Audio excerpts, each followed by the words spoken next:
Hi అండి, బాగున్నారా? Welcome back to real flavours. Today మన స్పెషల్ మిర్చి కసాలన్.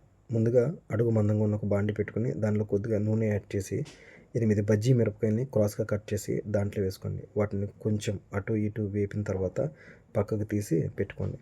వేరొక బాండీలో కొద్దిగా నువ్వులు, పల్లీలు, జీడిపప్పు ఈ మూడింటిని లో ఫ్లేమ్లో వేయించి వాటిని మిక్సీ జార్లోకి ట్రాన్స్ఫర్ చేసి మెత్తటి పేస్ట్గా చేయండి.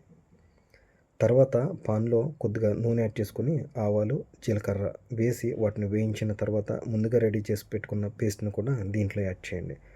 తర్వాత కొద్దిగా ఫ్రైడ్ ఆనియన్, కొంచెం అల్లం వెల్లుల్లి పేస్ట్, కారం, సాల్ట్, జీలకర్ర పొడి, ధనియాల పొడి, గరం మసాలా ఇలా ఒకదాని తర్వాత ఒకటి అన్నిటినీ యాడ్ చేసుకుంటూ కొంచెం నీరు కూడా యాడ్ చేసుకొని మంచి కన్సిస్టెన్సీ వచ్చేంత వరకు ఈ మిశ్రమాన్ని రెడీ చేసుకోండి.